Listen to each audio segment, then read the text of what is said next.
Hey guys, it's Jimmy from Doug Saravo Broadcasting and everything. Just want to do a quick video because I'll be on vacation for the next 2 to 3 weeks, and there's stuff that's breaking right now. So I just want to send a video to you guys, the fans, and say thank you for watching. Me and Doug probably both say we appreciate you guys following along and watching us rant, and hopefully down the line maybe we bring back some of the boys. But let's get into the main stuff that's going on. So let's go with the earlier stuff, like it happened today. Today will be Wednesday. Mike Brown is the new head coach of the New York Knicks. Now, I really like that pickup because he's a very good head coach. He's a two-time head coach winner with Sacramento, and I forgot the other team. I think it might have been with the Lakers or with the Cavs, one of the two. And he's won champions. He was assistant head coach on a couple of the teams, but he has that mindset of the head coach, and I think he could be very good. And the Knicks are very, there's some veterans and they're also young, and they're picking up some good role players.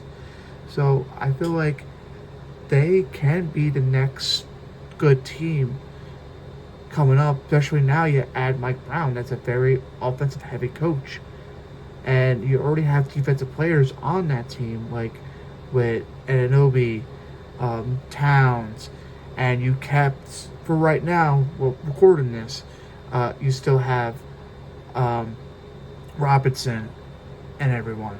So I'll give this signing, I'll give it an A for the Knicks. I think they're going to go in the future.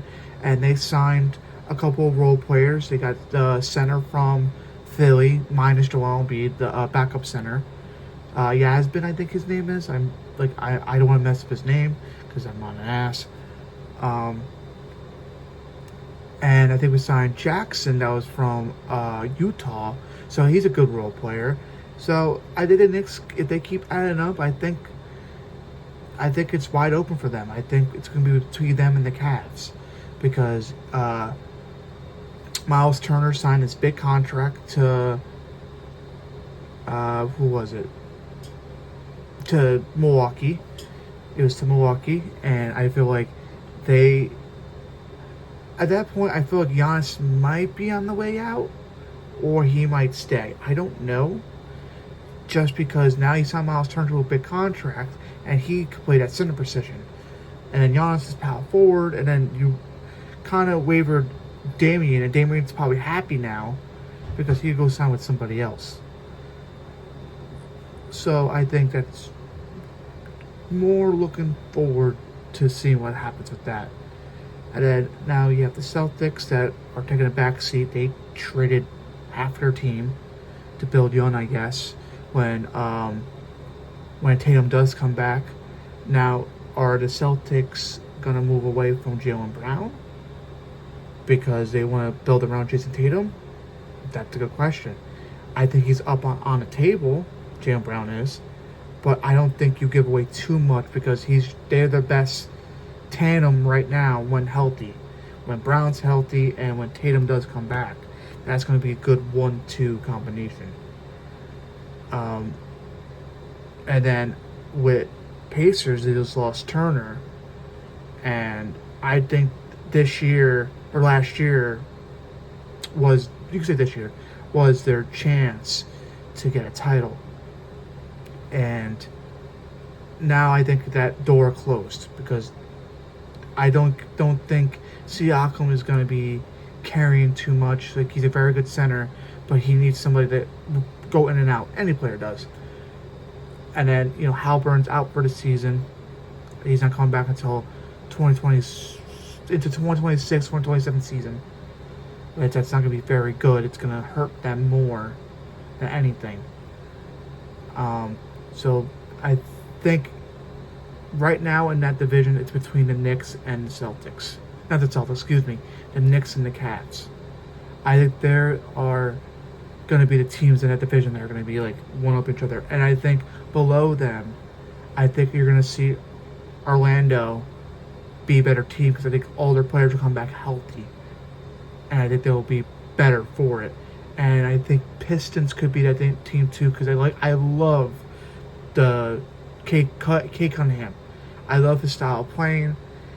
I think he's very good, and I think he could definitely be a champion sooner than later or later. Just because I think he's a very good player, a good captain to that team. So who knows? But I think good signing for the Knicks for Mike Brown, and there's a lot of like signing and trades and all that. So Doug would probably keep you guys posted. Maybe when I'm on vacation and I have time, I'll post a couple of things to Doug. We'll see. But now switching, also we forgot to mention in our last podcast, congratulations to OKC for winning the championship, NBA Finals. I think it's probably the best rebuild in the last 2 years for any team to turn around and to win a championship. I mean, Shea is probably the best OKC player of all time. I know Kevin Durant and Russell Westbrook are like the top names, but they didn't do what Shea did. Shea won MVP.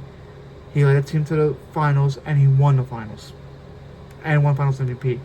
Both of them didn't do that when they're OKC. So I think he is Mr. OKC now. But shout out to them. I'm happy for Hartenstein because he was a Knicks last year. I'm very happy that he won a title. I think he deserved it. He's a very good player. I wish we kept him. Like I said to Doug multiple times, I wish we kept him, but it is what it is. We got Karl-Anthony Towns out of it. But, I could be salty a little bit. So congratulations to them. Switching into football. There's a trade Monday with the Miami Dolphins and the Pittsburgh Steelers that Micah Fitzpatrick and Joan Smith, excuse me if I butcher your name, went to Pittsburgh and a pick, but it's a later pick, like a 6 or 7, and for Micah Fitzpatrick. Now, I think Miami has a great safety, but then now they have no more corners. So their defensive front is going to be a little slacking, and Micah is going to help a little bit, but I just feel like he's a little slow. And I loved Micah when he was in Pittsburgh. I just think he's a little slow on the play calling or on the plays, because if you watch a couple of clips of him, there's a lot of wide open passes where he's supposed to be there, that he's supposed to cover that guy, and he just misreads it a lot, and he can't go back because he's just very slow. And he's 28 years old, and so he's still like in his prime or going into his prime. So that could be a good factor for Miami. I just feel like they are going to be a team defensively that's not going to be as good. Offensively, I think they'll be fine. But who knows? Who knows with Tua and everything. And then when winter comes, when you got to play into Pittsburgh or into Buffalo or into New York and all that, that's going to be a factor. Flipping the side into Pittsburgh, I think it's a very good pickup. We'll go defensively first. Ramsey might be 30 years old, but I think he's still a very good defender and a good coverage corner. He knows what he has to do, especially now the front of the Steelers are a lot better than Miami's was. So they're going to get pressure, and Ramsey could do what he has to do to not get the ball towards him, unless he wants to pick. But you know what I'm getting. Give them time and everything.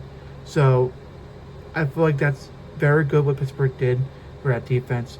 Plus, I just feel like it complements, I know, because you complement with Slay, Thornhill's there, Porter Jr., that backfield is going to be pretty decent. I know it's older and everything, but I think they could still do the job very right, especially when you have a good front in the Pittsburgh Steelers to stop them. Now switching to Smith, I think it's a great pickup, what they did.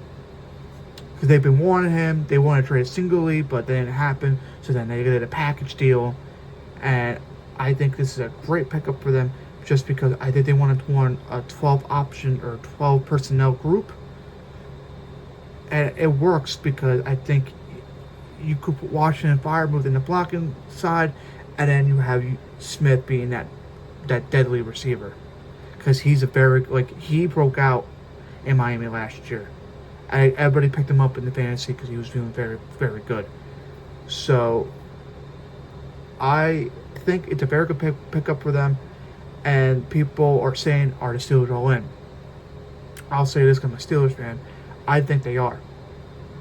I think they're trying because they heard that this might be Rodgers last year, which it is. He confirmed it on Pat McAfee. Shout out to Pat McAfee. I think that they're all in, and who knows where we're going to get with Rodgers. It could be hit or miss. Like Doug likes to say, either they go 5-12 or 12-5. And it's like, you can't really choose, because it's like, you're pretty much like, oh, I said that, they're going 12-5, so that's good. They didn't go 5-12. And it's like, well, I told you they're going to be bad because they went 5-12. No, you got to pick one or the other. If I'm going to give a record prediction, like, if I'm going to go through all the scheduling and everything, like I have, and I've been looking through, I'm going to say 10-7 or 11-6. Because I'll say this. I think they beat the Browns twice. I think they split with Baltimore, like 1-1. And I want to say they could take both with the Bengals, just because the Bengals defense is very not good. Like, they're not good at all. Like, Bengals are more pushing towards them being an offensive monster and outscoring the opponents. But sometimes that's not going to work. You can't outscore every opponent. So I would say maybe we'll split, just to be fair. So would that be 2-0, 1-3? So we'll say what, 4-2, 5-2, somewhere along the lines. And I could, so then then you go with the AFC East with the Jets and all of them. I say we beat the Jets, we beat Miami, and we beat the Patriots. I know Dave's very adamant of them being good, but I haven't seen them yet. I don't know how good they're going to be with Mike Vrabel and everything, and who knows with Drake May. I just think our defense can give them a little bit of run for their money. So the only team in that division is Buffalo. I think Buffalo beats us. So we'll go 3-1. So if I said 4-2, it's already 7-3. And then you got to play Green Bay, Bears, Vikings, and Lions. I think we could beat the Bears and Green Bay. Minnesota, I don't know. That could be a tie, and they would lose to the Lions. And then we gotta play the Colts and Seattle. And I think we beat the Colts. Seattle, I think we can beat, but who knows? We'll see week 2. It's still early, so who knows? So I'm gonna say 10-7, 11-6. I'm not gonna sit here and say that they're gonna be terrible, because I don't think they are. They always, the last couple years when we did our predictions, Doug, Dave would always say that you're crazy throwing Pittsburgh in there. But then look what happens every year. Because Mike Tomlin was a very good head coach. He'll take anybody and drag him to the finish line as a positive record. So I think they are a very complete team. So we'll see. I want to thank you guys for watching. I really appreciate you guys being here, supporting us. We do. I think me and Doug, like I said in the beginning, we really do appreciate you guys watching us, reacting with us, clipping some of the stuff that we do. We really appreciate the support. So follow Doug on his podcast. Follow the W with the WNBA he does and everything. And I'll see you guys when I get back. Hopefully maybe more news breaks. Who knows? So Thank you guys for watching, and I'll see you on the flip side.